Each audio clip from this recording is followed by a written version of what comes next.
Veja no ICL Notícias, segunda edição. O serviço secreto do Gabinete do Ódio. Polícia Federal indicia Jair Bolsonaro, Carluxo e Alexandre Ramagem no inquérito da ABIN paralela. Tete a tete. Eu perguntaria aos seus advogados. Moraes autoriza 2 acariações no julgamento dos golpistas. Anderson Torres com General Freire Gomes e Braga Neto com Mauro Cid.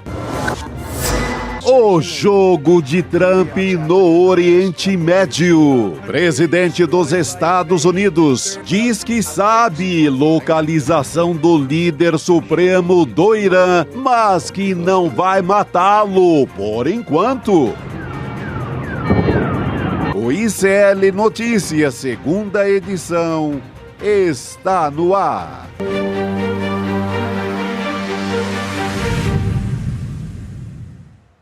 Olá, hoje é terça-feira, dia 17 de junho. Seja bem-vindo e seja bem-vinda ao ICL Notícias, segunda edição, que é transmitido pelos canais do ICL, pela Pop TV do Rio Grande do Sul, pelo canal A Voz Trabalhadora e também na web rádio São João, diretamente do Ceará.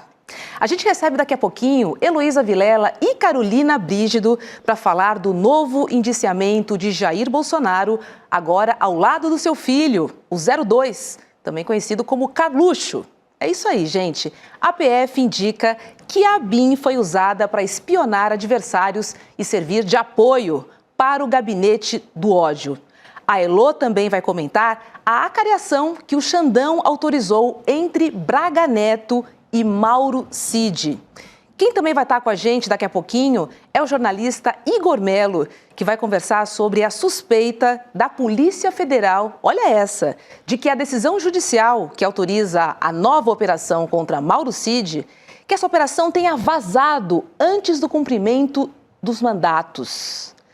Muito boa tarde, Chico Sá. Que história estranha essa, boa né? Boa tarde, Roberta, comunidade. Muito estranha, mas quando a polícia chega, está lá um cenário muito suspeito. Malinha pronta no quarto da filha. Ele havia comprado uma passagem antes, mudou a data, então, muito suspeita. Ele chega um pouco depois, já com o advogado. E fala, oi, PF, tudo bem por aí? Como se nada tivesse acontecendo. Foi esse o clima. Pois é. O Igor Melo vai trazer mais detalhes para a gente entender um pouco mais dessa história. No mínimo suspeita, no mínimo intrigante, Chico Totalmente. Sá. Vamos chamar a Heloísa Vilela para participar do N2 conosco. Oi, Elô, boa tarde para você, seja bem-vinda. Boa tarde, Roberta. Boa tarde, Chico. Pois é, muitas histórias intrigantes na República Brasileira, né? O que não está faltando é história intrigante para a gente discutir aqui, viu? É isso, Elô. Temos um ótimo roteirista, né? Olha só, a notícia do dia é que Jair Bolsonaro foi indiciado mais uma vez, só que agora junto com seu filho Carluxo. É que a Polícia Federal entregou para o STF o relatório final da investigação da ABIN paralela.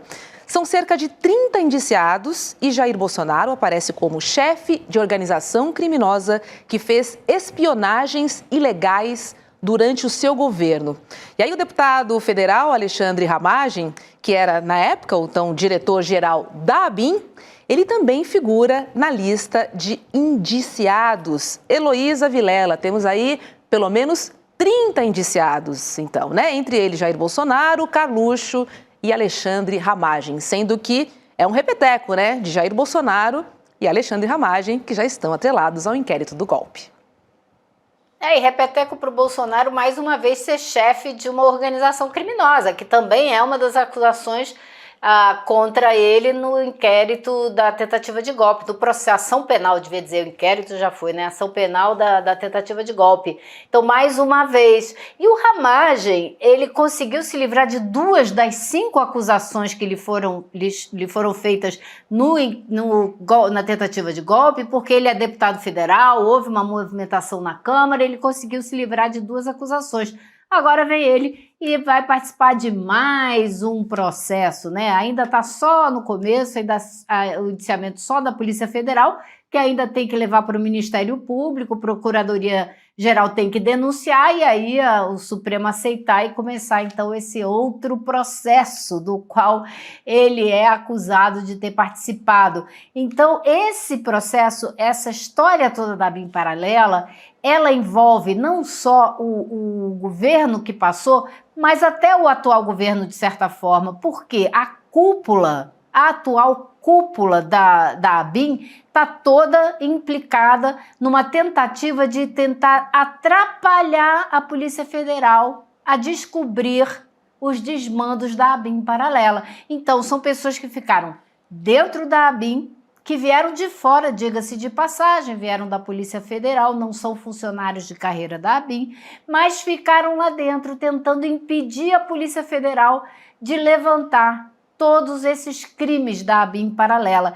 E eu me lembro, como se fosse ontem, quando esse pessoal foi indicado e o diretor-geral da ABIN tem que passar por uma sabatina no Congresso, quando ele foi indicado e foi para a sabatina, eu me lembro de pessoas aliadas do governo dizendo: não coloquem essa turma, não deem posse a essa turma, porque essa turma é perigosa, essa turma tem antecedentes, isso não vai ser bom. Tanto não foi que está aí agora o resultado. Pegaram o pessoal que era do governo Bolsonaro, que estava ligado ao Ramagem, e o pessoal que ficou lá, que tem ali o sub do diretor-geral, também era ligado ao Anderson Torres. Então, assim, é um imbróglio. E o pior, vou contar para vocês, ouvi de bastidor hoje, porque a ABIN hoje, ela está debaixo do comando da Casa Civil, do Rui Costa.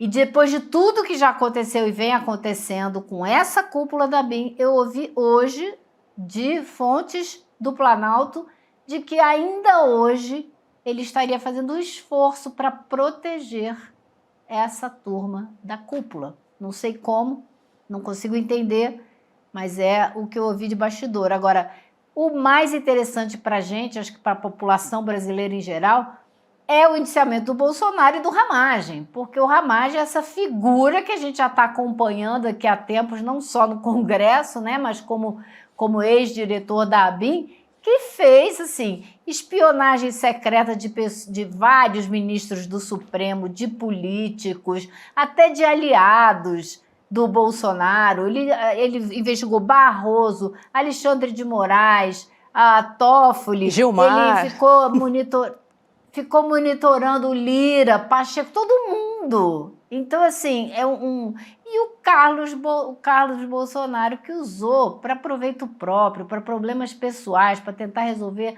assuntos da esfera pessoal. Então, assim, tem muita coisa que vai vir nesse inquérito, gabinete do ódio, milícia digital, tá tudo nesse inquérito.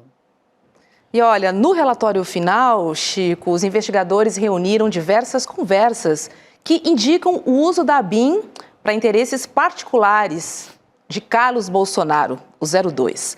A PF afirma que Carlos foi o idealizador da estrutura de inteligência paralela e da chamada milícia digital. Os investigadores descobriram que a estrutura foi montada inicialmente no Palácio do Planalto e depois foi implementada por Ramagem na ABIN. Chico Sá, o que temos aqui é um núcleo que espionava e o outro que executava. E eu posso dizer aqui, praticava a desinformação nas redes sociais, né? Contra aliados, contra adversários, enfim, contra quem incomodasse a família, né? Porque a gente vê aí um núcleo que trabalhava com fins personalíssimos, né? Muito personal, bota personal nisso, personalíssimo. Trabalhava 24 horas, aí aparece a figura, finalmente, do Carlos Bolsonaro, implicado e indiciado, porque até então ele tinha passeado. Ele morava, era um vereador do Rio de Janeiro, que morava praticamente no Palácio do Planalto, comandando lá toda uma equipe para produzir fake news e para, em alguns momentos, fazer coisas absurdas como um esquema para proteger, tentar livrar o irmão Flávio Bolsonaro daquele inquérito das rachadinhas. Como tinha implicações com a Receita Federal, eles montaram um esquema lá dentro para matar, ali na origem, os relatórios da Receita, que conseguiram, talvez seja a maior vitória deles, desse gabinete do ódio, porque o STJ arquiva isso depois. Conseguiram arquivar a rachadinha do Flávio Bolsonaro, que era uma rachadinha, assim como está provado no livro da Juliana Dalpiva, como está provado no Ministério Público do Rio de Janeiro, assim, era uma fábrica de dinheiro, né? De dinheiro público passando para a família do Flávio Bolsonaro. Pagava filho, pagava dentista, compras da família inteira, escola do filho. E isso foi apagado por quê? Porque entrou em ação esse gabinete do ódio e conseguiu eliminar o caso das rachadinhas. Vamos olhar juntos aqui o que o Carluxo escreveu no X sobre o indiciamento. Olha só o post. Ele diz o seguinte: alguém tinha alguma dúvida de que a PF do Lula faria isso comigo? Justificativa. Creio que os senhores já sabem. Eleições em 2026? Acho que não. É só coincidência, Chico. Olha o tom. E quem fala PF do Lula, gente, esse pessoal, eles tinham a Polícia Federal na casa, na cozinha deles. Lembra que até o Moro falou mal da família porque teve que tirar alguns delegados, né, Lu, por conta o Bolsonaro fazia intervenção, não era assim, mandar um recado, um bilhete para mudar o delegado. Não, ele tirava, arrancava do cargo. Teve aquela reunião que vazou, né? Ele está falando claramente isso. Exatamente. Então, Ele dizia, não vou deixar meus filhos. Né? Exatamente. E foi o começo do fim da relação dele com o Moro, porque ele queria ir mudando a direção da PF até que encontrasse alguém que não fosse mexer com os filhos dele. E aí começou a fase principal do desentendimento dele com o Sérgio Moro.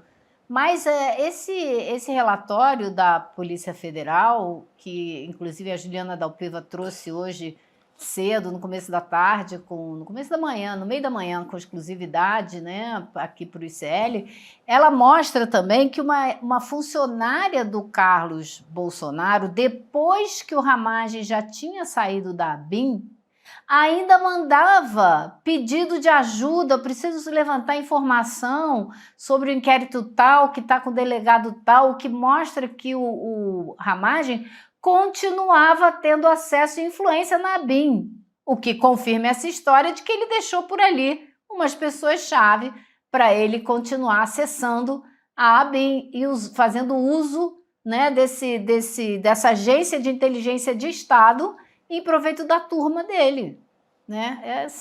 É um absurdo. Agora, eu acho muito bom que essa história venha à tona agora e que o Carlos Bolsonaro vire réu o quanto antes para não poder se candidatar a senador mesmo. Espero mesmo. Menos um Bolsonaro para a gente aturar no Congresso. Ele tentaria por Santa Catarina, né, Chico? Sairia lá aquela que usa a coroinha de flores, a Zanata. E ele entraria no lugar. E todo mundo vai ser candidato na casa do Bolsonaro. Se tiver cachorro, gato, canário, o que for, vai ser candidato a senador. Canário. Cavalo, como no caso da Roma Antiga, o Nero faz o cavalo senador, também. O que tiver lá vai ser candidato ao Senado, porque o plano é dominar o Senado e, por sua vez, fazer impeachment de membros do Supremo. Derrubar todo mundo. Pois é. Esse o projeto. Ele mandou outro post aqui. A gente só não sabe se a Michelle vai sair para o Senado ou se vai sair de vice do Tarcísio, né? Eu acho que Tarcísio não é candidato. Você acha que não? Eu acho que ele é. Eu acho que ele não vai arriscar a disputar com o Lula.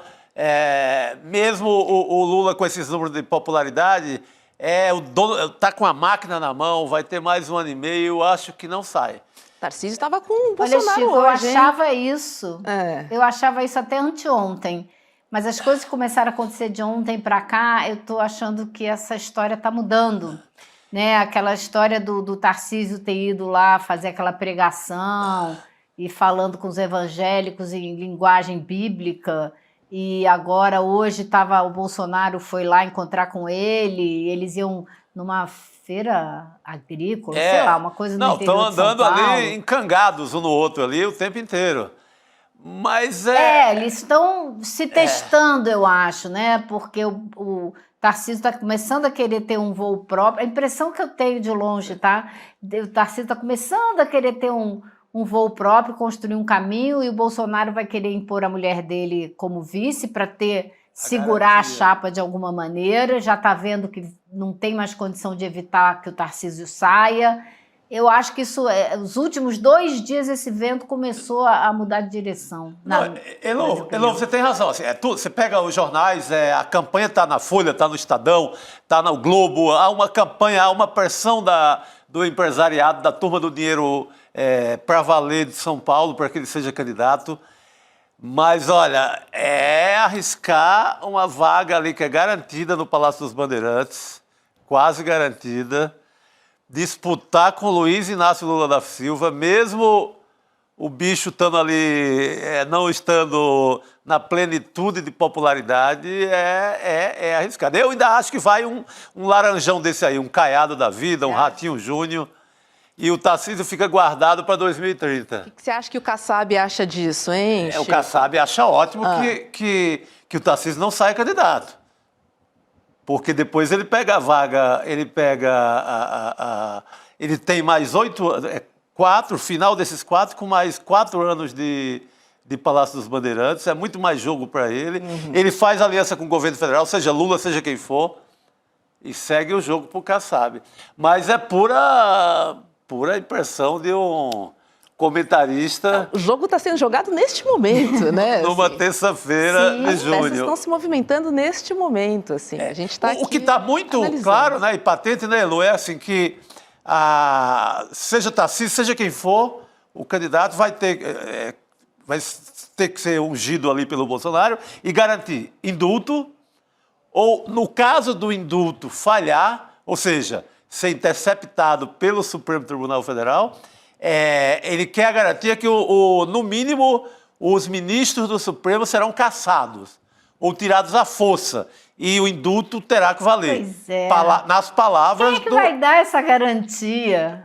Palavras... Quem é que já vai começar um governo com essa garantia, já tendo que comprar briga com a justiça e colocar os poderes em xeque de cara? É difícil, né? Exatamente. E é uma candidatura, sei lá, for o Tarcísio, digamos. Ele vai começar uma campanha com esse peso, com esse pacote antidemocrático ali na plataforma, que é garantir uma anistia para o Bolsonaro, e em caso de intervenção do Supremo, intervenção, diga-se de passagem, legal, o dono dessa ideia do Supremo será arrastado do Supremo. Uau. Não sei se em praça pública, não sei se torturado pelo espírito do Ustra, mas é esse o plano, e essa candidatura da direita ela vai ter que levar consigo esse pacote. Vai ser uma candidatura que vai garantir o indulto e garantir depois essa briga com o Supremo. Então, é uma candidatura pesada. Mas a gente sabe que imprensa brasileira, falo da grande imprensa, que o mercado, tal do mercado, a turma do dinheiro, não se incomoda com esses detalhes em relação à democracia. Isso não pega nada. A gente já viu que isso passou recentemente. Isso não importa para uma eventual candidatura do Tarcísio. Pois é, Lô, Chico, vamos falar um pouquinho sobre a ação penal, da tentativa de golpe de Estado, gente, porque atendendo a um pedido da defesa do general Braga Neto, o ministro Alexandre de Moraes autorizou que seja feita uma cariação entre ele e o delator Mauro Cid, o ex-ajudante de ordens de Jair Bolsonaro. Moraes também acolheu a um pedido da defesa de Anderson Torres e autorizou uma acariação entre o ex-ministro da Justiça e o general Freire Gomes, que comandava o Exército em 2022 e é testemunha no processo sobre tentativa de golpe. A cariação é um procedimento no processo penal em que 2 pessoas ou mais são colocadas frente a frente para esclarecer contradições em seus depoimentos. As 2 acariações vão acontecer dia 24 de junho, que é dia de São João, na sala de audiência do STF. A primeira entre Braga Neto e Cid Gomes vai acontecer às 10 da manhã e às 11 da manhã tem entre Anderson Torres e Freire Gomes, tá bom? As acariações não serão transmitidas ao vivo, como aconteceu na fase de julgamento, na fase em que... na primeira fase ali das testemunhas. Tinha que ver Chico, não é? Pior que isso. Elô, não só não vai transmitir ao vivo, como eu não vou nem poder entrar para ver. Não, sem vai Elô ter também. imprensa. A Elô tem ali esse testemunha ocular dessa história toda. Nem isso você vai poder ver, Elô. 50 testemunhas eu sentei a assistir, Chico. Pois 52. Aí agora não vai ser, vai ser. Na hora da Vale Tudo chegar no final, não vai rolar? Lá no tete a tete ali, um de frente pro outro, não vou poder ver. É uma cena que eu queria demais ver. Não, porque é o famoso...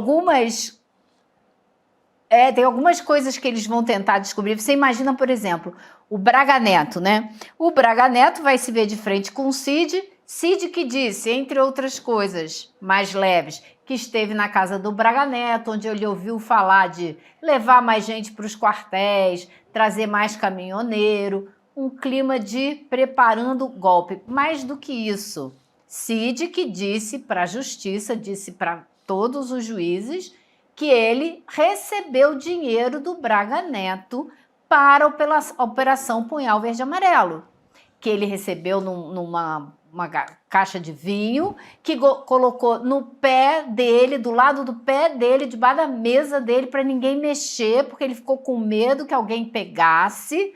Ou seja, uma riqueza de detalhes na descrição, e o Braga Neto vai dizer que isso tudo é mentira, que ele nunca entregou caixa nenhuma para o Cid, que nunca pegou dinheiro e deu para ninguém. Então, seria, né, interessantíssimo de ver eles frente a frente, cada um mantendo a sua versão dos fatos. E no despacho do Alexandre de Moraes, que autorizou essas duas acariações, ele lembra que o réu não tem obrigação de falar a verdade, e ainda vai mais longe, ele pode até falsear a verdade se for em benefício da sua defesa. O que eu achei curioso você pensar, você ouvir, vai ter uma acariação, e na mesma hora você ouve, mas o réu pode mentir? O que isso te diz? Pois é. Isso te diz que o que o réu falar ali não vai ter, assim, tanta força, né? Porque pode ser tudo mentira. Pois é. Então, eu queria saber... Agora eles vão... Não, eu queria saber a marca. Diga, Queria saber a marca dessa caixa de vinho, quero saber. Detalhes. O olho no olho vai dizer isso, né? A linguagem corporal, né, Chico? A gente vai perder esse momento ao vivo. Né, o famoso olhos nos olhos, quero ver o que você diz. Não, e tem mais coisa, né? Porque no depoimento do próprio Mauro Cid, ficou aquela dúvida, quando o Fux começou a questioná-lo, se ele tinha visto o dinheiro ou se ele sabia que tinha dinheiro ali dentro. E no fim do questionamento ficou claro que ele não abriu a caixa. Ele sabia que tinha dinheiro, mas ele não viu o dinheiro. Isso tudo vai entrar nessa acariação, né? Vai ser interessante. Então o Braga Neto tem muita coisa que ele quer discutir com o Mauro Cid, frente a frente, essas reuniões na casa dele. Ele diz, por exemplo, no depoimento, que o Braga Neto era o elo entre os manifestantes e o Bolsonaro, e que ele passava todo dia no Planalto, depois que o Bolsonaro perdeu a eleição e que estava muito recolhido, que o Braga Neto passava lá todo dia para dar os informes para o Bolsonaro. E no depoimento eu me lembro que perguntaram a ele, o advogado Braga Neto, eu acho, perguntou para ele, você tem provas de que o Braga Neto era o lelo de ligação entre o Bolsonaro e os manifestantes? Ele disse não. Então, assim, acho que tem muita coisa aí que o Braga Neto vai querer aproveitar. E se ele tiver uma cara dura suficiente para mentir bem, pode ser que ele convença alguém. Agora, a gente vai ter essa outra cariação também, que é a do Freire Gomes, do general Freire Gomes, com o Anderson Torres. Por quê?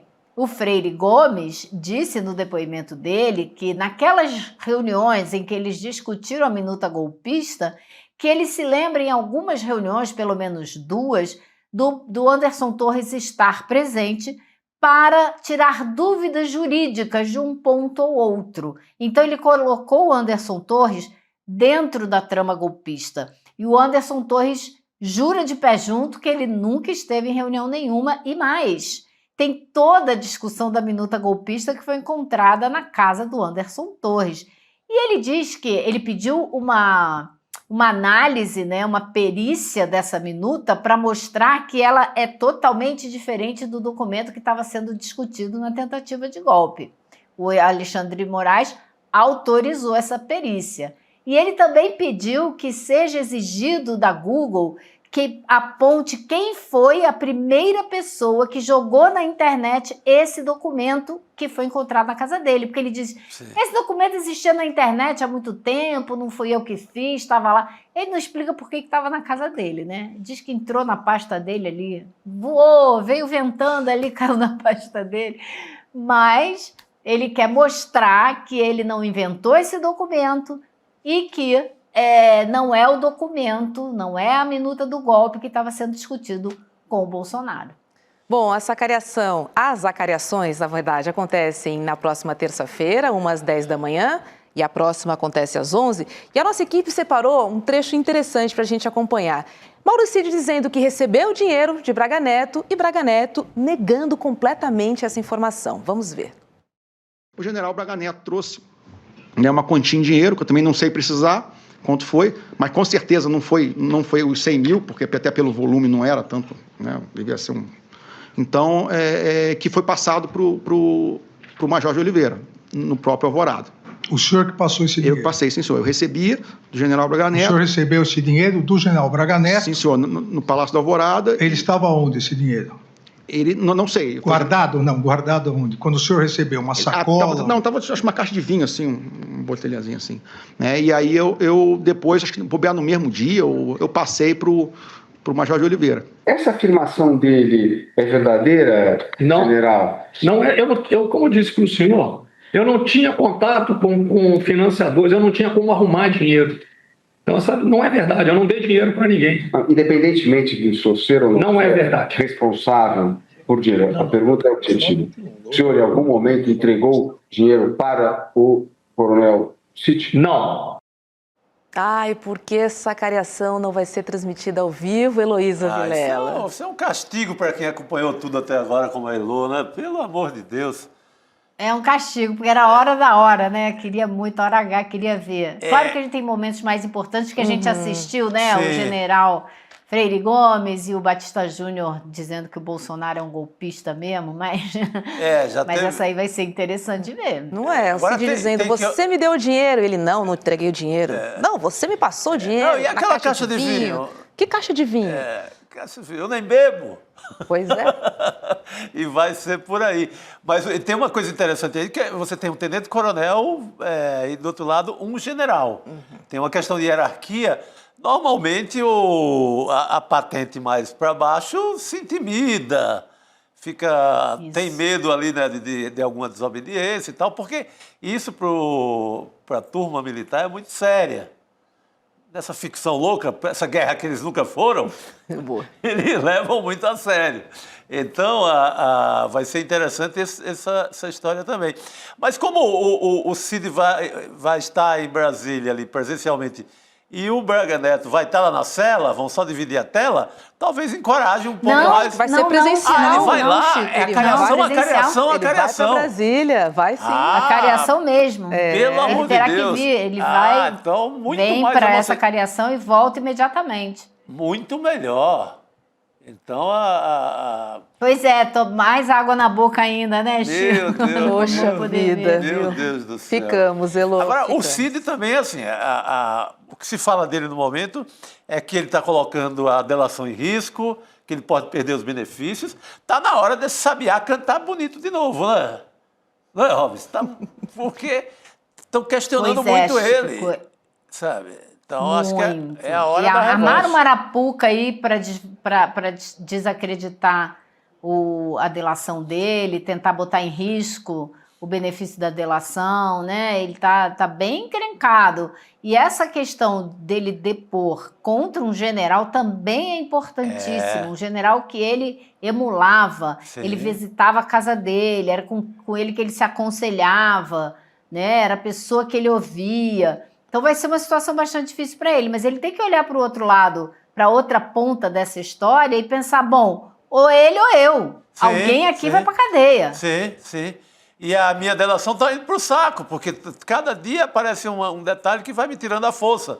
É a hora dele, não é? Ele deve pensar, tudo bem, o senhor é coronel, mas é a minha pele que está aqui em jogo. As coisas mudam também, né, Elô? Acho que é um pouco por aí. Salve-se quem puder. Essa é a hora. Elô, querida, obrigada, viu? participar aqui do N2 e até breve. Tchau, pessoal. Boa noite, querida. Obrigado. Chega mais, Rodrigo Viana. Agora sim, boa noite a você. Homem da urgência. O homem da urgência. Urgentíssima. Que pena que a cariação não será transmitida ao vivo. A gente vai perder essa sessão. Eu estava crente que não ia ser transmitida, mas que a Elo ia poder acompanhar, como ela fez no caso das testemunhas, né? Ela estava até contando isso, né? Ela transcreveu todos os depoimentos das testemunhas, mas nem uma coisa nem outra. Não, nada. Dessa vez, nada. Eu acho que ali, só depois, né? 4 dias depois, uma semaninha, aparecem aqueles vídeos emocionantes. E sempre vaza alguma coisa, né? Para isso é que a gente tem os velhos e bons repórteres lá na cola.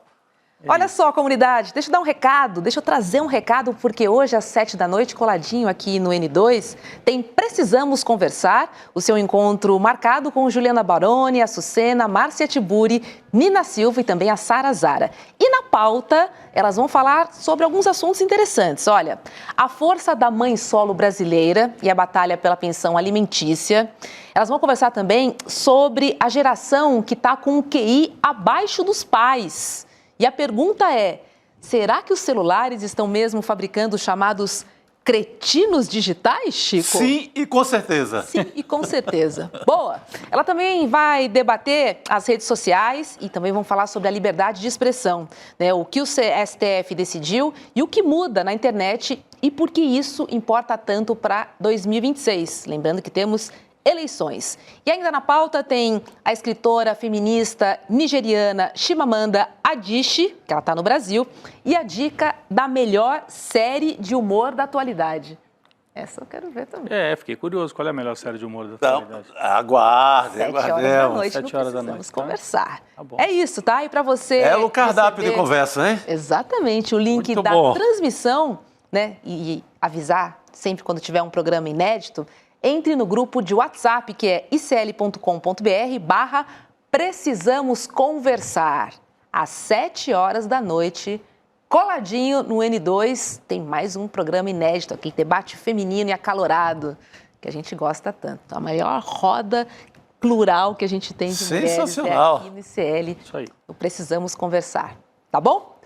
Vamos retomar um pouco o assunto do novo indiciamento de Jair Bolsonaro, agora com o repórter Igor Melo, que chega mais aqui no N2. Oi, Igor, boa noite para você. Boa noite, Roberta, Chico, Rodrigo. Um prazer estar com vocês aqui novamente. Dia quente, né, hoje, né? Bota quente nisso, Igor, porque o STF tem agora em mãos o relatório da Polícia Federal. E aí eu te pergunto quais são os elementos concretos que podem levar a PGR a oferecer a nova denúncia contra Jair Bolsonaro, hein? Tem bastante coisa, né? A gente não teve acesso ao relatório de indiciamento da Polícia Federal como um todo, mas o que a gente vem conseguindo apurar e outros veículos também sobre o que está nesse documento, assim, é demolidor. Agora os colegas do Globo deram uma matéria e a gente repercutiu aqui no site do ICL, falando inclusive que existe prova, áudio de uma conversa gravada pelo Ramagem, dele com Bolsonaro e com as advogadas do Flávio Bolsonaro, planejando ações da ABIN para obstruir as investigações do caso da rachadinha do Flávio Bolsonaro. Então, assim, isso, por exemplo, é uma coisa que surgiu agora e é muito grave, eu acho que é uma bomba, é uma coisa que já tinha notícias de que ocorreu, mas todo mundo sempre negou, e se agora tem de fato um áudio, tem uma prova, assim, é uma coisa gravíssima, né?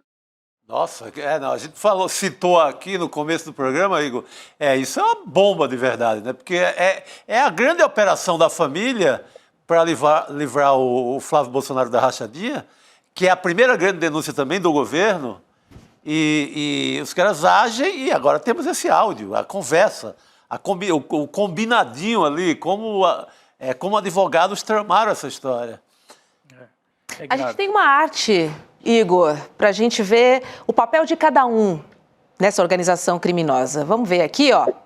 Jair Bolsonaro, o ex-presidente da República, que seria o principal aí beneficiário. Temos também o Carlos Bolsonaro, vereador do Rio de Janeiro, que era responsável pelo gabinete do ódio, enfim, o gabinete da desinformação, a partir da espionagem da ABIN. E temos aí Alexandre Ramagem, que era então o diretor-geral da ABIN. o responsável por organizar toda essa espionagem da ABIN paralela. São esses os principais indiciados pela Polícia Federal, certo, Igor? Essa é a cúpula, né, desse esquema criminoso. E só para arrematar essa questão do Flávio que a gente estava tocando, isso é a peça que faltava para encaixar com outro elemento que já estava nas operações da Polícia Federal anteriores, da Operação Última Milha, que investigou esse esquema da BIM paralela, que a gente já tinha provas, né, mensagens e tudo mais, mostrando que 2 homens de confiança do Ramagem na BIM, o policial federal Marcelo Bomervé e um militar chamado Giancarlo, eles tinham efetivamente atuado para espionar 3 servidores da Receita Federal que fizeram um relatório de inteligência sobre as movimentações financeiras do Flávio. Então a gente já tinha essa peça e agora era a peça que faltava. É uma ordem direta do Jair Bolsonaro ordenando que a BIM paralela fizesse alguma coisa, né? Então, assim, até mesmo para colocar o Bolsonaro dentro da história, que eu acho que era uma coisa que estava faltando até agora, essas novas evidências prometem ser, assim, catastróficas para ele, né? O que me espanta, né? Claro que nós vamos aprofundar ainda na conversa com o Igor essa investigação que traz à tona uma outra vertente, não é o golpe de Estado, né, em que eles já viraram réus, mas é a BIM paralela. Mas o que me chama a atenção é que enquanto isso vai acontecendo, e o Igor acabou de frisar, coloca o Bolsonaro no centro desta investigação também, porque até então a gente não tinha o Bolsonaro pessoalmente, tinha como o presidente, o gestor da equipe debaixo do qual teria acontecido isso. Agora parece que tem o Bolsonaro diretamente. Mas enquanto isso tudo está acontecendo, ele vira réu, ele está investigado, está indiciado pela Polícia Federal nesse outro caso, ele depõe como réu, ele está inelegível, mas é a noiva preferida da direita, inclusive da uma parte da imprensa brasileira. Hoje, Bolsonaro ao lado do Tarcísio no interior de São Paulo. Então, segue a 1000 por hora, enquanto a gente está aqui debatendo corretamente, né, a necessidade de punir, a preocupação porque os golpistas estão aí, porque ontem o Flávio Bolsonaro deu aquela entrevista dizendo que vão para cima, precisam eleger alguém que vá para cima do Supremo. A direita brasileira, os partidos estão preferindo colocar o governo, uma faca no pescoço do governo Lula e se articular em torno do Tarcísio, e hoje ele se ajoelhou mais uma vez. Chico, eu estava lendo, enquanto vocês estavam aqui no começo do programa, viu, Igor? O Tarcísio foi lá, fez todas as gracinhas, parecia um petzinho amestrado do Bolsonaro no palanque no interior de São Paulo. O Bolsonaro falou, grita aí, ele gritou. Faz não sei o que, ele fez. Então, ele está ajoelhando para ser o candidato. Me chama a atenção a força que esse réu, esse indiciado inelegível continua a ter, e as pesquisas todas mostram empate técnico entre ele e o Lula, um país onde há um empate, um cidadão desse nível de periculosidade que a gente está vendo também nesse caso, Chico. E passa a ser visto, a imprensa passou a ver essa atitude do Tarcísio como equilíbrio político. Equilíbrio. Para manter o voto do Bolsonaro. Assim, não significa sujeira alguma para ele. Ele não está aderindo a um projeto golpista. Ele está, de forma habilidosa, tendo um equilíbrio político para pegar o voto bolsonarista. Então, está pegando bem para o Tarcísio, segundo a nossa imprensa dita profissional, ou corporativa, etc., está pegando bem o fato dele se equilibrar e não falar mal do Bolsonaro. Então, virou elogio andar com o Bolsonaro. Sim. E o espaço que a Folha de São Paulo abriu para o Flávio Bolsonaro ontem. Então, você tem dos 3 filhos do Jair, Flávio Bolsonaro dando entrevista falando que é preciso confrontar o STF, o Dudu Bolsonaro hoje atacando de novo o Alexandre Moraes numa entrevista ao vivo lá nos Estados Unidos, e o Carlos Bolsonaro indiciado e imediatamente publicou um tweet, não sei se nós vamos trazer daqui a pouco. Já trouxemos. Imediatamente publicou um tweet acusando, dizendo que o Brasil não tem mais democracia. Então, eles estão dobrando a aposta, Igor. É muito grave o que eles estão fazendo. Eu concordo com você, Rodrigo, só discordo do ponto que você fala de estarem fortes, porque isso é um ciclo, né? Toda vez que a família Bolsonaro fica nas cordas, a reação deles é sempre querer essa coisa de demonstrar força, cantar de galo. Então, assim, a gente sempre tem essas entrevistas projetando uma vitória inevitável em 2026 e dizendo que vão fazer e vão acontecer quando voltarem ao poder. Então, assim, isso não me surpreende particularmente. É uma coisa que a gente tem visto seguidamente acontecer nesses momentos de fragilidade. Agora, você falou do Tarcísio, aproveitando que a gente está em época de festa junina, o Tarcísio já pagou todas as prendas possíveis para o Bolsonaro, né? Todas. Porque, assim, a última vez que eu tive aí com vocês, até pessoalmente, foi aquele dia do depoimento no Supremo.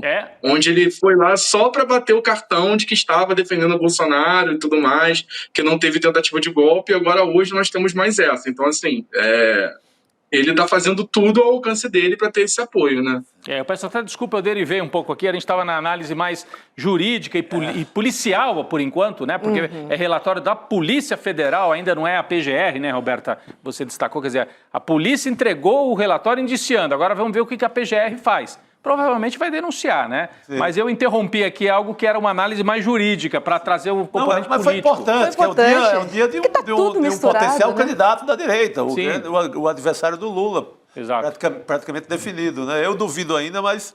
eu vi o seu debate com a Elo, né? Tá no jogo. A Heloísa achando que ainda, que não é tão... Aliás, você achando que não é e a Heloísa achando que o Tarcísio entrou definitivamente. Mas eu queria saber do Igor, para o nosso espectador entender, o caso Rachadinha do Flávio Bolsonaro está arquivado, foi arquivado pelo... Não. Então, excelente, explica, porque o Gilmar, o TJ do Rio de Janeiro anula algumas provas, o STJ confirma, e o Gilmar Mendes no STF, ele arquiva parte só do caso. Explica isso aí, Igor, só você entende esse rolo todo. É que essa trama é de fato bem complicada do que aconteceu com o caso do Flávio, né? O que houve foi que o judiciário, em várias instâncias, como você falou, tipo STJ, enfim, STF, teve decisões também na Justiça do Rio, anularam as quebras de sigilo feitas pela Justiça do Rio, né, a pedido do Ministério Público do Rio, e coisas decorrentes delas. Então, por exemplo, a denúncia contra o Flávio Bolsonaro e todos os envolvidos no esquema, Queiroz e tudo mais, foi rejeitada pelo TJ justamente com esse precedente de que incluía essas provas que seriam ilegais. Mas, assim, essa investigação formalmente ainda está em curso no STF, no Ministério Público do Rio, e a gente tem provas que estão de pé. Vou dar um exemplo, tem uma assessora fantasma, a gente pode falar assim, do gabinete do Flávio Bolsonaro, que chama Luísa, filha de um militar amigo do Bolsonaro, que depois ao Ministério Público oficialmente dizendo que ela era uma funcionária fantasma e que ela devolvia parte do dinheiro que ela recebia para o Queiroz entregar ao Flávio Bolsonaro. Essa prova está valendo, por exemplo. Então, assim, ainda existem provas de pé, fora outras coisas que se confirmou durante a investigação, né, que o Flávio Bolsonaro pode ser absolvido por excesso de provas nesse caso, né, porque é uma das investigações mais bem documentadas que eu já vi na minha vida como repórter cobrindo judiciário e investigações esses anos todos, assim, só para fazer esse parêntese. Mas o que a gente tem visto é que o Ministério Público do Rio, a partir disso, não tem aparentemente tido muita boa vontade da sequência nesse caso, assim. O Ministério Público aqui do Rio vive um momento bastante complicado de relação com o bolsonarismo e o governo Cláudio Castro, que é aliado dos Bolsonaro. Tem várias questões de bastidor que a gente escuta, de acordos para que isso ou aquilo não seja investigado em troca de recondução do procurador-geral, de outras coisas desse tipo. Então, hoje a gente está nesse pé. O Ministério Público pode continuar a investigação, pode colher novas provas, ele pode inclusive pedir novamente quebra, porque nada impede, já que a Justiça anulou pela forma como foi feita, porque foi um pedido geral para dezenas de pessoas, enfim, sem uma fundamentação específica para cada um, segundo a decisão, eles podem pedir novamente e aparentemente o caso está parado porque está parado, entendeu? Não é porque ele tem que ser arquivado, enfim, e a gente acaba vai caminhar para uma prescrição, me parece que esse é o cenário. Boa, obrigado, querido. Boa explicação. São muitas entrelinhas. Esse caso né? São muitas vertentes, né? Família Bolsonaro investigada em muitas vertentes. Deixa eu trazer uma boa aqui para o Igor nos ajudar a entender essa história, porque a Polícia Federal suspeita que a decisão judicial que autorizou a nova operação contra Mauro Cid, que ela tenha vazado antes do cumprimento dos mandados. Um documento oficial da PF mostra que Ao chegar à casa da família Cid, por volta das 8h10 da manhã, os agentes encontraram o local vazio, com a porta apenas encostada e com sinais de que os moradores tinham saído um pouquinho antes. O que mais chamou a atenção foi o que estava no quarto da filha de Mauro Cid, uma mala de viagem pronta com roupas e objetos pessoais. E aí a PF descobriu que Giovana Ribeiro Cid tinha programado inicialmente uma viagem para os Estados Unidos no dia 30 de maio, mas ela não embarcou. Em seguida, ela adquiriu uma nova passagem no dia 11 de junho, com embarque para o dia 13 de junho, poucas horas após a deflagração da operação da PF. Igor Melo, explica melhor para a gente essa história, por favor, porque ela é bem interessante. O Cid não para de querer se enrolar, né? Ele vê uma casca de banana do outro lado da rua, ele atravessa para escorregar. Acho que dá para resumir assim, porque toda hora tem algum fato novo envolvendo a delação dele que coloca em xeque o acordo, né? Eu acho que a gente pode já falar, sem muita dúvida, de que do ponto de vista jurídico essa colaboração não se sustenta mais. Não o que ele disse, mas os benefícios que ele teve com a delação, assim. Juridicamente, essa delação esses benefícios vão ter que cair, porque, assim, ele já desrespeitou o acordo de todas as formas que você possa imaginar. Tem o caso aí das conversas também que a Veja revelou e a gente está repercutindo, né?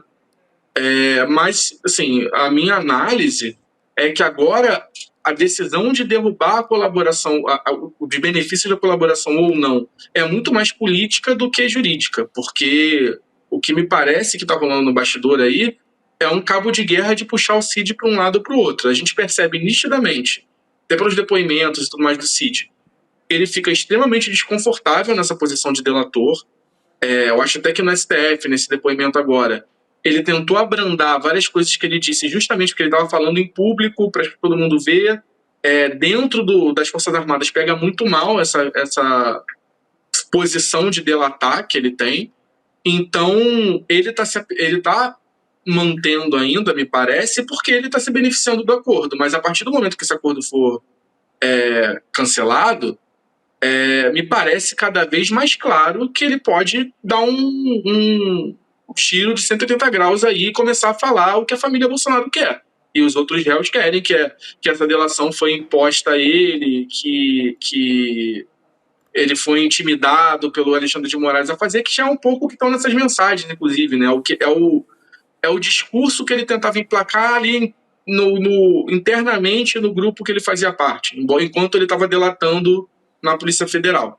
Mas, assim, o que me parece é que talvez a avaliação seja de que, politicamente, sobretudo nesse momento que a gente tem a família Bolsonaro tentando articular sanção nos Estados Unidos e tudo mais, o principal delator virar público nesse tom seria bastante problemático. Então, eu acho que é só isso que salva a colaboração dele nesse momento, assim. Inclusive, Igor, o que explica, né, naquele dia em que ele vai ser preso? Não vai ser preso. Alguns órgãos de imprensa equivocadamente chegaram a dizer o Mauro Cid foi preso. Depois o Alexandre de Moraes não prendeu, mas chegou a dar ordem e revogou. E o que é grave nesse trecho que a Roberta leu aqui pra gente é que há indícios de que ele foi avisado que a Polícia Federal ia fazer a batida na casa dele. E eu li também um relato de que haveria ali no entorno da casa dele gente do Exército, da área de comunicação do Exército. Como se o Exército, você estava falando aí, ele está entre dois fogos. Ele é um colaborador da Justiça, mas está pressionado pelo Exército, que fica dizendo, fique com a gente te ajuda, né? Nós vamos ajudar a tua família. Não é estranho que tivesse gente do comando do Exército, da área de comunicação, se não me engano, lá dando um apoio operacional? Será que para a família poder pegar o avião e viajar? É isso que se suspeita, Igor? Eu li, inclusive, também de gente da área jurídica do Exército também. Da área jurídica. Né? Eu não sei se tinha comunicação. Não, eu acho que eu me confundi. Era a área jurídica do Exército, isso mesmo. Sim. Assim, isso eu acho que é um questionamento que deveria existir em si, né? Por que a área jurídica do Exército está envolvida nessa questão? Porque isso não se trata de uma questão jurídica do Exército brasileiro. É um militar que, como pessoa física, inclusive fora das atribuições dele como militar, se envolveu em crimes. Então, assim, o que essa gente estava fazendo lá é uma pergunta interessante a se fazer, né? Sim. Mas, assim, essa coisa de vazamento de informação tem acontecido com alguma frequência, esse tipo de suspeita, né? A gente já teve o caso, por exemplo, lá do celular que desapareceu do Anderson Torres, várias outras coisas estranhas ao longo da investigação, né? Eles próprios falam entre eles aquela coisa, apaga a mensagem, que a gente viu aí ao longo da investigação. Então, assim, parece mais um episódio de fato, porque é tudo muito esquisito. E isso, de alguma forma, dialoga também com a história da semana passada, do suposto passaporte português que o Gilson Machado estaria tentando conseguir para ele sair do Brasil, né? Então, aí a gente tem mais isso agora, de outra filha dele se preparando para deixar o Brasil e tudo mais. Assim, era bom botar uma tornozeleira nesse homem, porque ele está querendo bastante aprontar, fugir, né? Pois é. Ainda sobre Mauro Cid, o advogado Eduardo Kuntz, que atua na defesa do coronel Marcelo Câmara, que é um dos réus da trama golpista, ele informou ao ministro Alexandre de Moraes que ele manteve conversas com o tenente-coronel Mauro Cid via Instagram nos primeiros meses de 2024. A conversa teria sido feita usando um perfil falso no Instagram. Moraes, então, determinou que a Meta, que é a dona da rede social, ela informe ao tribunal os dados do responsável pelo perfil. E aí a nossa repórter, Juliana Dalpiva, ela conversou com o advogado Eduardo Knutz sobre essa história. E aí ele negou que a sua conversa com o Cid foi fundamental para resultar na prisão do ex-ajudante de ordens de Bolsonaro. Vamos ver. Então, o senhor confirma para mim, porque essa informação eu recebi extraoficialmente, de que aquelas conversas que saíram na Veja no ano passado, em março, que resultaram na prisão do Cid, não são entre o senhor e o Cid? Eu não tenho acesso à íntegra da conversa. Eu não tenho como te garantir que eu não fui gravado ou ele. Agora, eu te repito e insisto, para preservar o máximo possível das informações, eu sempre busquei fazer as conversas por escrito e por áudio. Tá. Eu não sei se eu entendi a resposta. Basicamente, o senhor não tem certeza se aquela conversa era entre vocês dois. A gente evitava, eu evitava. Não se recorda, não, é isso? O ponto é, eu evitei ao máximo falar por ligação com ele. Evitei ao máximo. Acontecia raramente disso acontecer. Mas eu sempre busquei, para não perder nada da prova, ter por escrito, são 52 páginas de mensagem escrita e áudio. Agora, a gente se falou por telefone em algumas oportunidades? Sim. Se isso foi gravado e foi vazado, eu não tenho acesso à íntegra da gravação. E aí, Igor? Joga a bola para você aí. Eu acho que tem um ponto importante para a gente tratar, que é quem esse advogado, Eduardo Kuntz, defende no processo. Ele é o advogado do Marcelo Câmara, que é um outro assessor do Bolsonaro, militar do Exército, que era muito próximo do Cid. Era, inclusive, uma das pessoas que o Cid dava ordens para... Foi a pessoa que foi monitorar o Alexandre de Moraes, era um cara ali da cozinha do Cid, era muito próximo dele durante todo o governo. Então, assim, me parece que o advogado se aproveitou dessa relação aí para colher esses elementos que agora são importantes, né? Assim, não... Acho pouco provável que não tenha sido essa conversa que vazou de fato. Ele fala em mais de 50 páginas de conversa, é muita coisa. E, como eu estava falando, acho bem complicado que juridicamente esses benefícios da colaboração se mantenham, porque é isso. É uma coisa básica que o réu não pode se comunicar com outros réus, ele não pode usar redes sociais, tudo isso estava nos termos da delação dele. Então, sim. Agora é mais uma questão de quando do que uma questão de se esses benefícios vão ser suspensos, né? Não, daí a minha aposta, viu, Rodrigo e Roberta e Igor, no Mauro Cid agora, mais veemente na hora do olho no olho. Na cariação. Na cariação. Com mais detalhes, se o vinho era rosé ou era branco, ou era vinho tinto, com mais detalhes do dinheiro. Ele chegou a dizer no depoimento dele ao STF que ficou até com o pé em cima da caixa de vinho para que ninguém roubasse o dinheiro. Botou debaixo da mesa. Era ladrão que rouba ladrão. Esse dinheiro entrou também num roteiro de... Filme de Bang Bang. Filme de Bang Bang.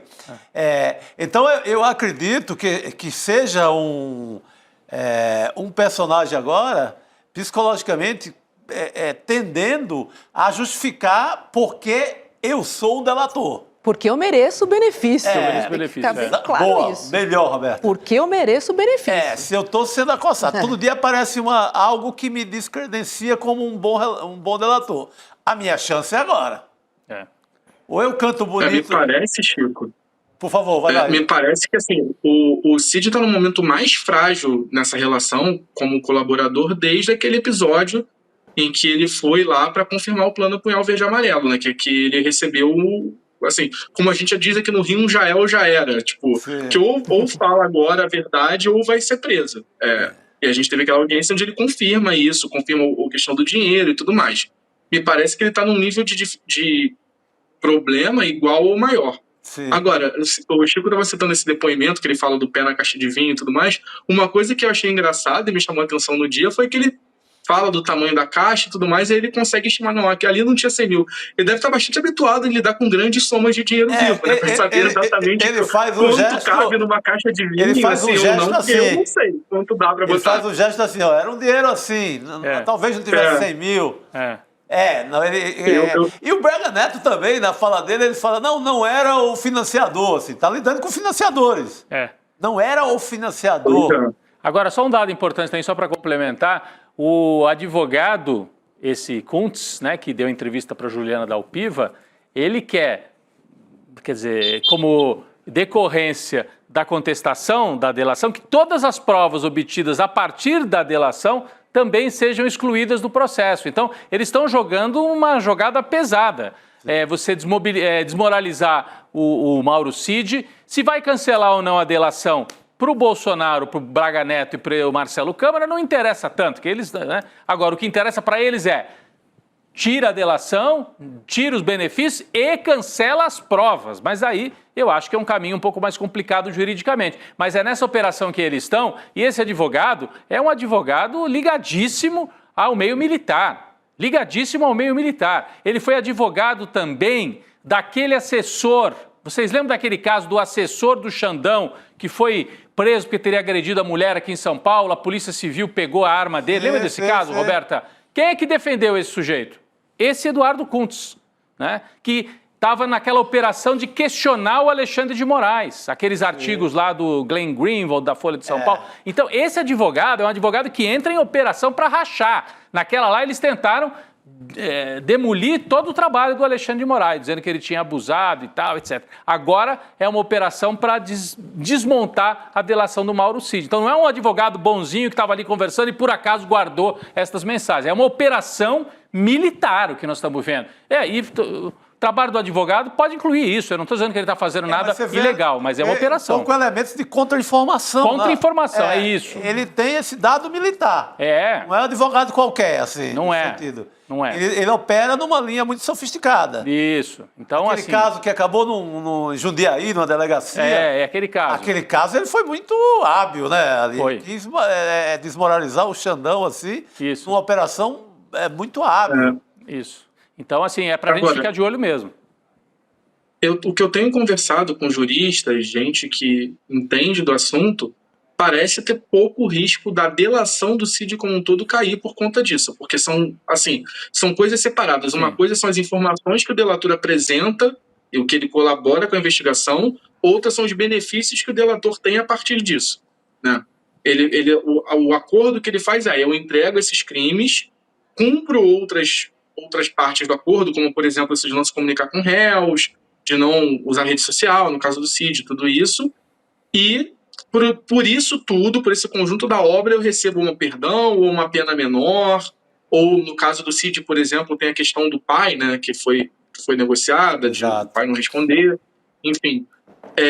E me parece, pelo que eu tenho conversado, que tem uma chance pequena do que o Cid colabora em si cair. Agora, tem um outro ponto que assim, por exemplo, no caso do Bolsonaro especificamente, a colaboração do Cid não trouxe praticamente nada de relevante. As coisas que ele fala tem outras provas de corroboração, tem os depoimentos das testemunhas, que são muito mais fortes do que o do delator, né, do comandante do Exército, comandante da Aeronáutica. Então, assim, agora, no caso do Braga Neto, me parece o que mais poderia se beneficiar de uma eventual anulação da delação. Porque esse ponto dos 100 mil é muito importante porque coloca o Braga Neto no centro da trama do Punhal Verde e Amarelo, da Copa 2022, que é algo que tem talvez mais grave na história toda, né? Operacionalmente, pelo menos. Aí a gente ficaria com a história de, ele tá mandando bater nos generais, não sei o quê, nas redes sociais, que é uma coisa muito mais fraca do que uma participação como orquestrador e financiador desse tipo de plano. Então, talvez para a defesa do Braga Neto, essa aposta seja mais importante do que o Bolsonaro, por exemplo, né? Sem dúvida. Com certeza, Igor Mello. Pena que o Mauro Cid também demorou tanto para falar sobre esse dinheiro, né? Que veio numa caixa de vinho. Também é outra perguntinha aí que fica no ar. Igor Mello, obrigada, viu, por participar do N2. Já vou aproveitar e fazer um marketing aqui, porque eu bati um papo com o Igor Mello no nosso programa às 11h30 da manhã, o Em Detalhes. 11h30 não, às 10h30 da manhã, logo após o N1. E a gente conversou sobre esse indiciamento de Jair Bolsonaro, Carlos Bolsonaro e Alexandre Ramagem. Então eu te convido amanhã para se conectar e entender no detalhe toda essa história de mais este indiciamento, chegando agora na família Bolsonaro. Igor Mello, obrigada, boa noite para você. Obrigado. Obrigado, querido, boa noite, gente, foi um prazer. Vamos seguir aqui lendo o documento, apurando que ainda tem coisa para fazer hoje. Nos próximos dias vamos ter mais novidades desse indiciamento aí. Boa! Aí. Obrigada, Igor. Um recadinho importante é que o extremismo segue ganhando força. A gente está vendo aí todos os dias, temos notícias que comprovam esse temos extremismo. Tarcísio, governador do estado de São Paulo, ajoelhado mais uma vez com o Bolsonaro hoje. Isso é mais extremista do que isso? Não precisa, né? Por isso a luta pela democracia exige atenção e também ação. No último domingo, aconteceu a aula magna A Semente do Caos, com o professor João César de Castro Rocha. E a aula teve a mediação do Eduardo Moreira. Foram mais de 150 mil pessoas que estiveram presentes na maior aula ao vivo do Brasil. 150 mil pessoas. Que bacana, né? Isso que é sala de aula. E valeu, viu? Mas se você perdeu, você tem uma chance. Vai rolar uma reprise aberta e gratuita hoje na nossa programação às 8 horas da noite, logo após o Precisamos Conversar. Então acesse icl.com.br/reprise e ative a notificação para ser avisado assim que a transmissão começar. Então você vai lá e ativa a notificação, tá bom? Então não se esqueça, é hoje, às 8 horas da noite, logo depois do Precisamos Conversar. Baita aula para a gente entender tudo o que está acontecendo aí na nossa cara, né? Que agora não dá nem para falar que não sei, não é bem assim, não existiu. E não é plano da extrema-direita para 2026, já está acontecendo agora. Está em curso. Andam juntos a essa altura no interior de São Paulo, Jair Bolsonaro, com todas essa... virando réu, vai virar réu nos 10 processos, mas continua andando com o governador do estado e uma imprensa brasileira cordata, servil, vendo como habilidade política.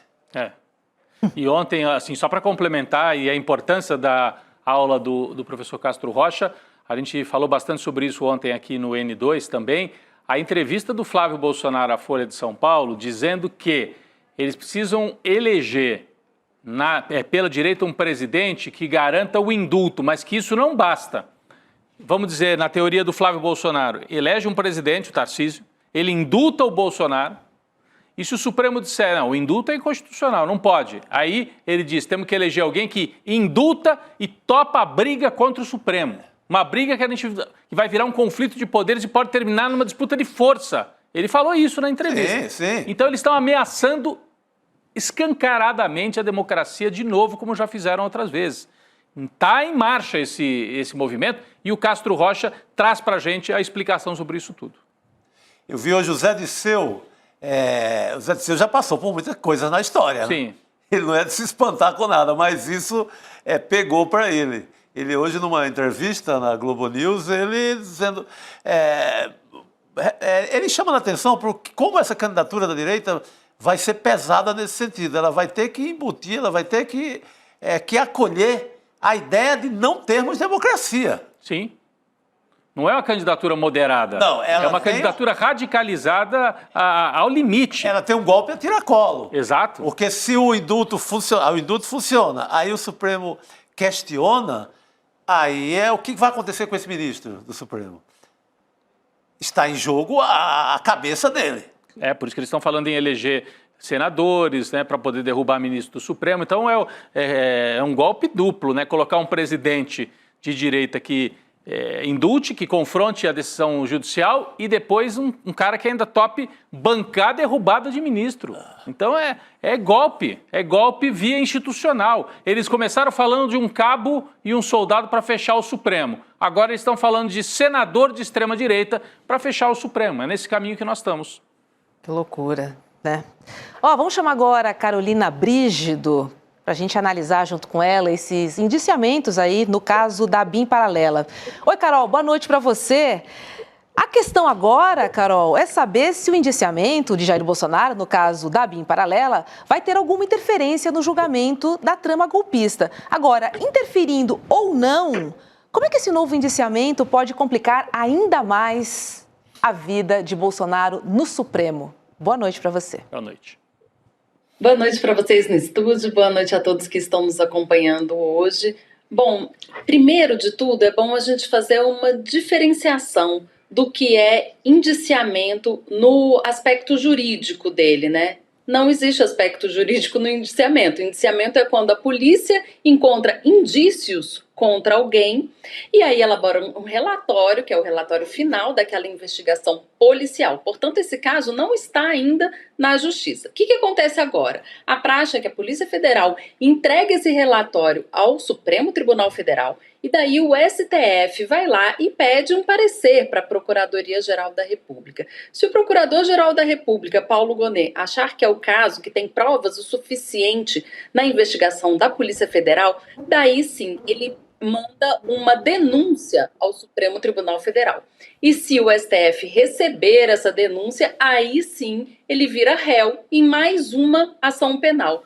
E é esse o ponto, é mais uma ação penal, mais uma investigação. Essa investigação não se soma à investigação que já está aberta no STF, a ação penal que já está aberta, que é aquela ação para investigar a trama golpista, a tentativa de um golpe de Estado no Brasil. Então, assim, apesar de terem muitos pontos de interseção entre as duas investigações, uma não complementa a outra. Elas vão andar de forma paralela, de forma diversa, né? São investigações sobre fatos diferentes, muito embora existam alguns pontos de contato. E aí é isso que o Chico estava falando. Ele pode acabar réu em mais de uma ação penal, mas é uma ação penal diferente. Se a gente fosse lembrar desse caso da trama golpista, a Polícia Federal terminou esse relatório em novembro do ano passado. E isso só virou denúncia no STF em fevereiro, se não me engano. Então, passou um tempo ali. Então, não é de imediato que o Procurador-Geral da República entrega a denúncia ou não para o STF. Isso pode demorar alguns meses ou não também. Pode fazer isso na semana que vem. De qualquer forma, é uma investigação diferente que anda de forma diversa dessa que já está aberta por lá. Eu estava lembrando aqui dos casos, né, Carol? O caso das cadernetas de vacina, esse não andou, mas o caso das joias está parado, né? O caso das joias que envolve, inclusive, o pai do Mauro Cid, a gente citava agora há pouco. Mauro Lorena. O Mauro Lorena, que se fotografou recebendo uma daquelas joias dentro de uma caixa, etc. Está parado, até agora não houve denúncia. Eu fico pensando se tem uma coisa de um time político, porque a gente acabou de citar aqui, né? Um dos benefícios, uma das coisas que foram negociadas com o Mauro Cid, eu não sei se formal ou informalmente, é que o pai dele não estaria na denúncia junto. Nem o pai, nem a esposa. Isso. A Gabriela também estaria fora. Então, não levar adiante o caso das joias é uma maneira de dar um refresco para a família do Mauro Cid. Mas eu não sei, a Carol pode ter tem muito mais condições de fazer essa avaliação. Quer dizer, acabou andando mais rápido a BIM Paralela do que o caso das joias, que para a gente parecia um caso mais simples, um caso mais concreto, né? Com câmera no aeroporto, com joias que foram para lá, para cá, relógio, lembra? Nota fiscal. Nota fiscal e tudo. Porque, então, se a gente for avaliar, que casos que ainda podem chegar do Bolsonaro, nos quais ele pode ser indiciado ou virar réu ainda, Carol? Olha, tem muitos casos ainda que estão ali no Supremo Tribunal Federal em forma de inquérito ou então na forma de petição, que é um extrato da investigação que é entregue ao Supremo Tribunal Federal. E aí, se não tem denúncia, o caso não anda mesmo, não. Nesse caso das joias, por exemplo, está totalmente estacionado, não tem nenhum indício de que vá caminhar. Tem uma hora que a investigação chega num limite. Ela chegou no limite ali em instância de inquérito ou mesmo de investigação policial, e para ela avançar é preciso que o Procurador-Geral da República apresente uma denúncia, essa denúncia seja recebida pelo STF, e aí sim outras providências podem ser tomadas ao longo da investigação para se comprovar ou não aquele fato específico. A minha última contagem tinha cerca de 10 investigações do Bolsonaro lá, paradas no Supremo Tribunal Federal, sem apresentação de denúncia e também sem pedido de arquivamento. Importante a gente dizer. Porque se não tem indício nenhum, tem que arquivar. Se tem indício, tem que denunciar. Agora, por que está parado e por que não anda mais? O Procurador-Geral da República, Paulo Gonet, que precisa explicar isso.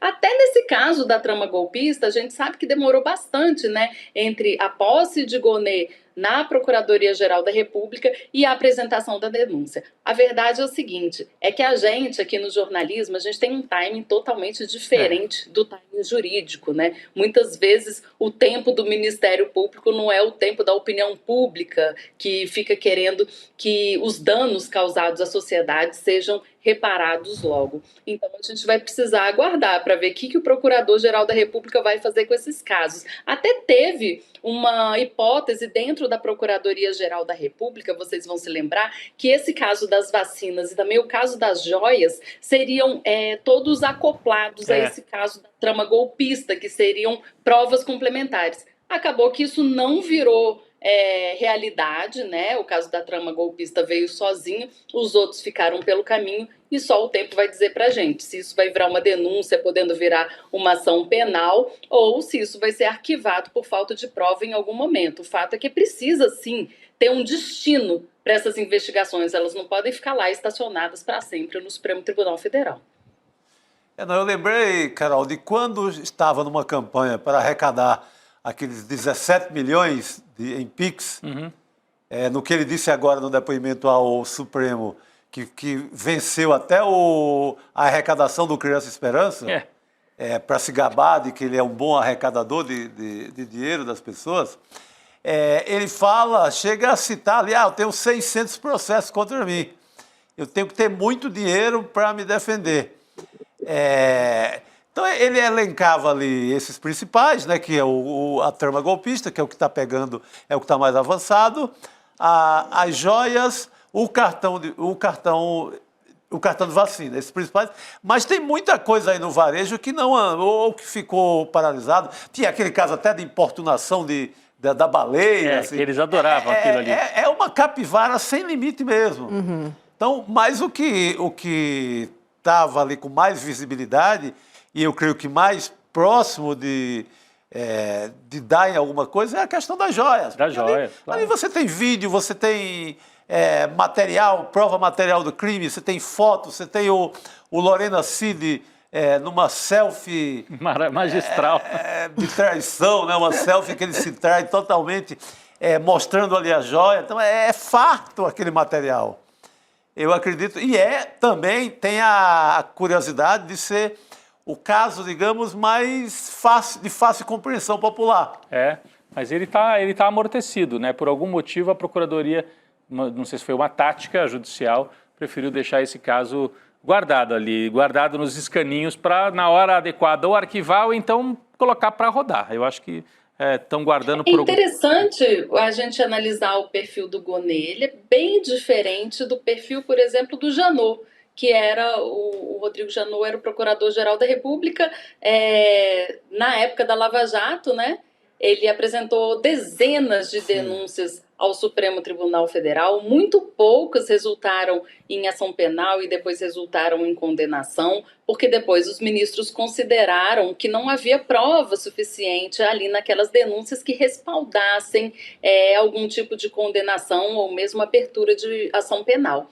O Gonet, ele tem um perfil mais cauteloso nesse sentido, assim, e isso muitas vezes frustra a opinião pública. Mas, assim, tem muito caso do Bolsonaro, tem até um caso, lembra que ele tinha falado que a vacina da Covid pode causar AIDS, E aí Sim. ele foi processar, ele tem uma investigação lá contra ele que ainda está no Supremo Tribunal Federal, que é sobre fake news, né? Sobre disseminação de fake news também. Então tem várias investigações, assim, da era Bolsonaro, né? Da época que ele era presidente da República, era praticamente uma por semana, né? Toda hora que ele falava alguma coisa, gerava algum tipo de petição ou inquérito ali no STF. Muitas vezes a Polícia Federal encaminhava, outras vezes era só a Procuradoria-Geral da República que encaminhava.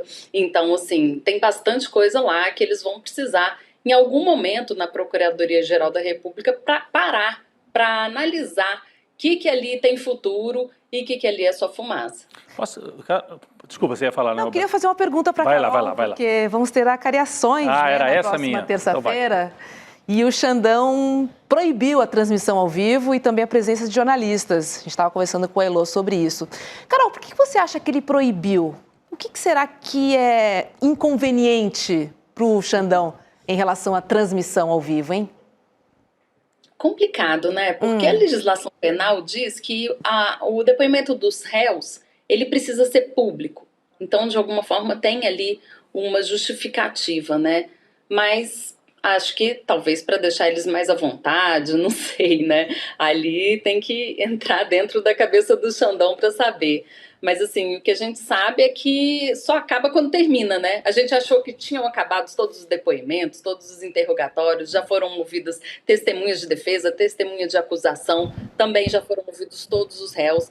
E aí, ele abriu esse prazo para que as defesas e também a PGR apresente, né, a necessidade de novos depoimentos. E aí surgiram duas acareações ali, que vão ser nitroglicerina pura, né? O que eu imagino é que ele vai gravar isso e depois vai disponibilizar os vídeos para a gente poder assistir depois. De fato, quando aquele plenário tá cheio de gente, assim, de alguma forma dispersa um pouco a atenção. Talvez ele tenha reavaliado, né, essa questão.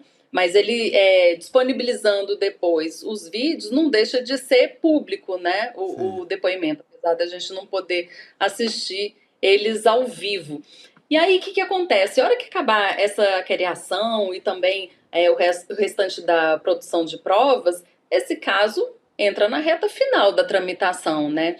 E aí, como tem ainda esses procedimentos para serem tomados agora no fim de junho, em julho tem um recesso no STF, e aí a ação volta a tramitar, os prazos voltam a correr a partir de agosto.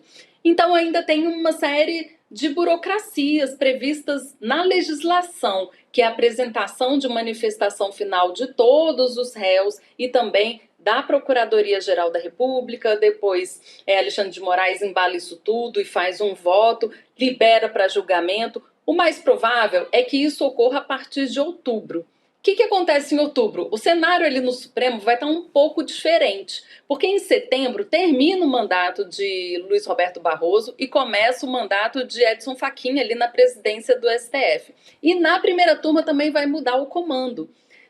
Termina em outubro o mandato de Cristiano Zanin na presidência da primeira turma e a presidência passa para Flávio Dino, que é o ministro que está fazendo uma dobradinha ali bem próxima de Alexandre de Moraes. É o ministro, eu arrisco dizer, que tem acompanhado mais os votos de Alexandre de Moraes, e durante a exposição de Alexandre de Moraes, Flávio Dino costuma sempre levantar para ele cortar, né? Assim, são comentários complementares dos dois. Então eu imagino que essa ação penal vá tramitar de forma muito mais ágil ali com o Flávio Dino na presidência, e assim, as chances de Bolsonaro e desses outros 7 réus ficam ainda menores com essa dobradinha ali na relatoria e na presidência da primeira turma do STF. Não, eu queria só lembrar, né, que além das acariações, que certamente são mais assim, instigantes, né, porque a gente fica esperando o que pode acontecer nesse frente a frente do Braga Neto com o Mauro Cid, por exemplo, mas também houve algumas outras decisões que o Alexandre de Moraes assinou hoje. Por exemplo, ele deu prazo para o Google informar quem é que jogou na rede mundial de computadores, na internet, quem é que foi o primeiro a jogar a minuta golpista para circular, né? Quem é que fez circular a minuta golpista, que seria uma pista para saber quem é que estava operando publicamente. O Anderson Torres é que pede isso. Porque o Anderson Torres quer dizer, não fui eu não era o operador, acharam na minha casa, mas eu não era tão importante nessa história, né? É um pedido dele, é importante. E o outro, né, Carol, um pedido para que a Marinha explique aquele episódio dos tanques, dos blindados, melhor dizendo, né? Lembra lá em 2021? Soltando fumaça. Soltando fumaça danada. O Alexandre de Moraes até ironicamente brincou, né? Foi irônico, assim, com o comandante da Marinha, o Garnier, que agora é réu, né, sobre esse episódio. Então, quer que a Marinha explique de quem que partiu a ordem, como é que se deu essa ordem, por que eles botaram os blindados. Estava agendado desde quando? Porque a desculpa foi que já estava agendado. Que já estava agendado e naquele dia tinha uma votação importante sobre votos impresso. Então, também tem isso. A Marinha vai ter que dar essa resposta, o Google também.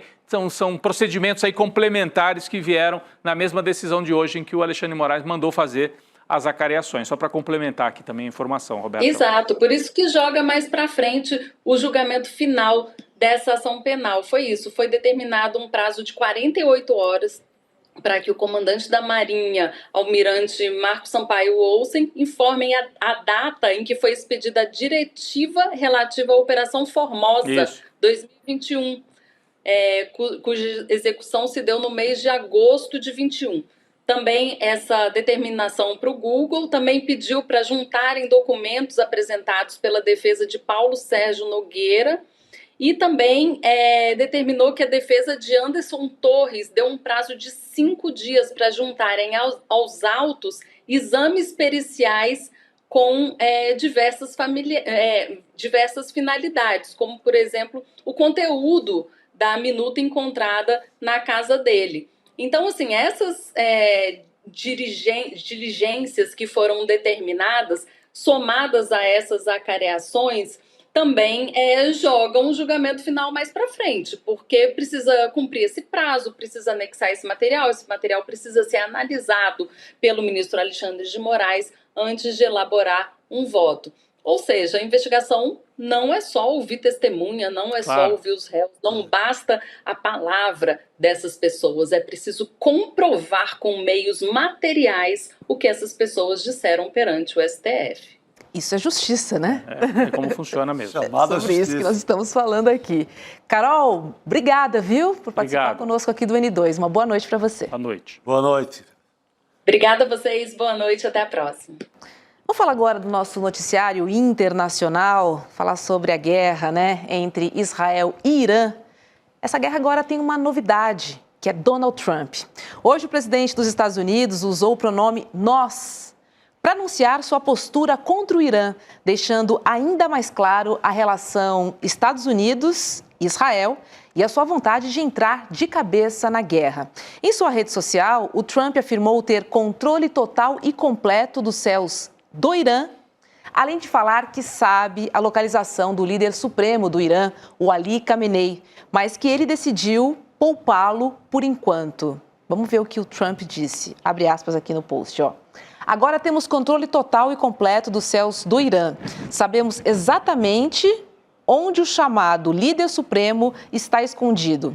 Ele é um alvo fácil, mas está seguro lá. Não vamos sumir com ele, matá-lo. Pelo menos não por enquanto, mas não queremos mísseis disparados contra civis ou soldados americanos. Nossa paciência está se esgotando.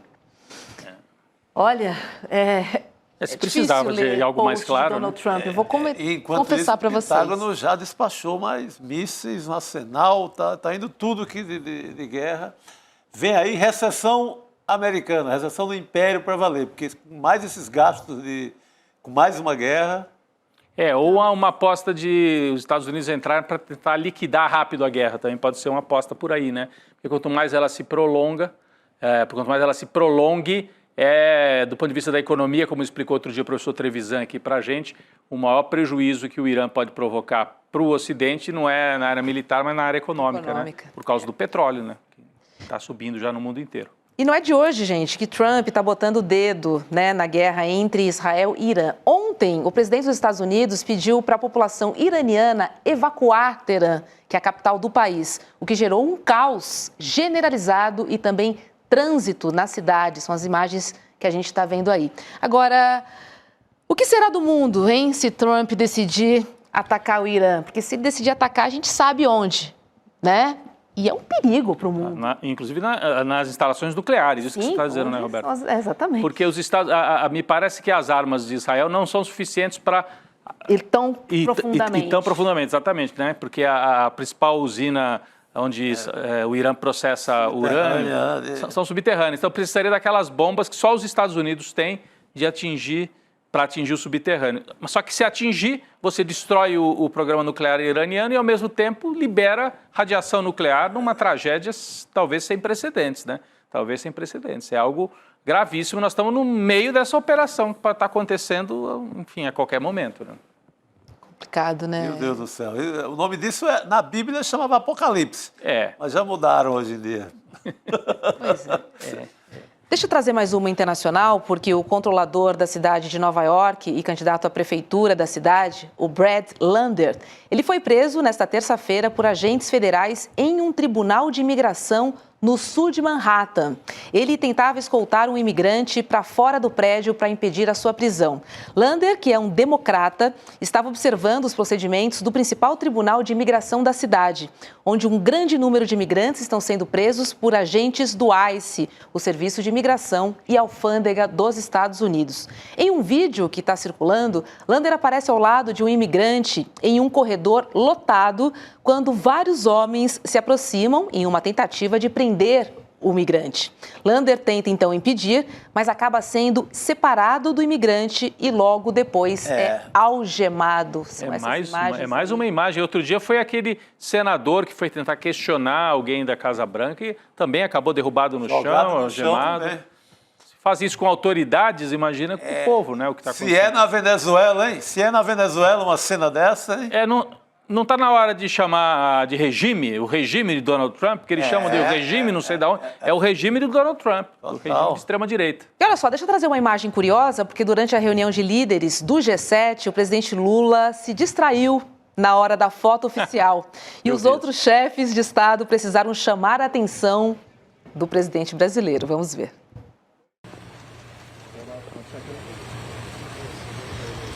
O português, aquele é o ex-primeiro-ministro de Portugal, Antônio Costa, está ali do lado.